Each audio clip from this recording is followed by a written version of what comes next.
Meron akong karanasan na hindi ko makakalimutan at ngayon ko lang ikukuwento ang karanasan kong ito. Alam ko na marami sa inyo ang nagnanais magkaroon ng sasakyan kahit segunda mano lamang.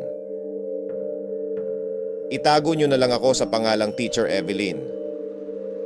Pangarap ko talagang magkakotse at mas gusto ko ang mga lumang modelo ng sasakyan. Noong 2022, bumili ako ng isang Nissan Green Centrable at ang model niya year 1955. Ibinenta sa akin ng dating may-ari ng 40,000 piso lamang, kaya natuwa ako dahil sobrang mura nito. Kahit may kakaibang kutob ako tungkol sa kotse, hindi ko na inalam kung second hand ba ito o pangatlong may-ari na ako. Sinabi ng nagbenta sa akin na siya na ang gagastos sa pagpapalit ng pangalan ng kotse basta bilhin ko na agad. Okay naman ang takbo ng makina kaya pumayag na ako. Isang araw naglalaro ang anak kong si JC na 5 taong gulang sa loob ng kotse. Pumasok siya at maya-maya bigla na lang umandar ang sasakyan. Narinig ko na parang may kausap siya kaya tinanong ko, "Ano ang sabi mo? Artista ka?" Nagtaka ako at tinanong, "JC, sino ang kausap mo?" Tumingin siya sa isang direksyon at suminyas ng quiet. Sinabi niya, "Shh! Wala akong kausap, Mommy." Nabahala ako at tinanong kung pinaandar ba niya ang sasakyan. "Huwag mong paglalaruan ng kotse, JC," galit kong sabi. Umiling siya kaya kinuha ko na ang susi. Laging naglalaro si JC sa loob ng kotse at tila may kausap o kalaro siya.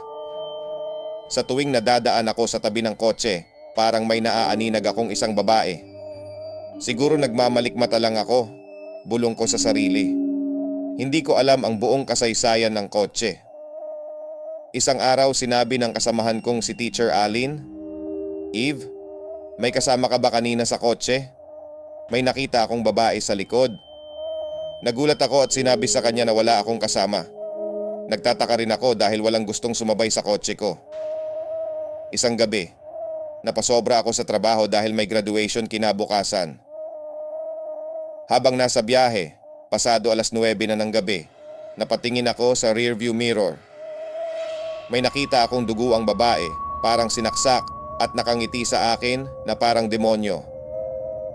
Napreno ako sa sobrang takot at bumangga sa poste.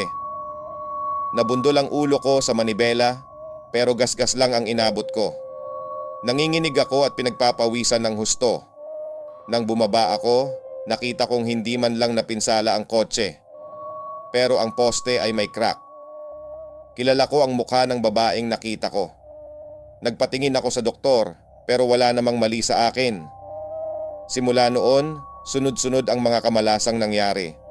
Nagkasakit ang anak ko at tuwing sumasakay ako sa kotse, parang hinihigop ang enerhiya ko.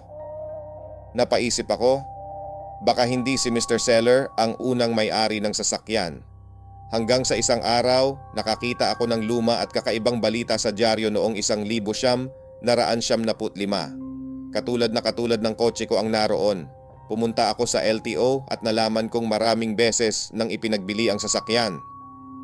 Isa sa mga naging may-ari nito ay isang kilalang personalidad noong 2001. Hindi ko nasasabihin ang pangalan niya pero mula nang malaman ko ang kasaysayan ng kotse, ibinenta ko rin ito tulad ng ginawa ng unang seller.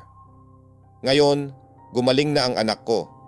Hindi na ako muling bumili ng sasakyan at motor na lang ang ginagamit kong service papunta sa school. Iniisip ko, baka hindi pa natatahimik ang kaluluwa ng dating may-ari ng kotse. Ang huling balita ko sa kotse ay hindi na ito naibenta matapos malaman ng huling may-ari ang buong kwento. Ang huli kong balita, namatay ang sumunod na may-ari matapos pagsasaksakin ng mga hindi kilalang tao.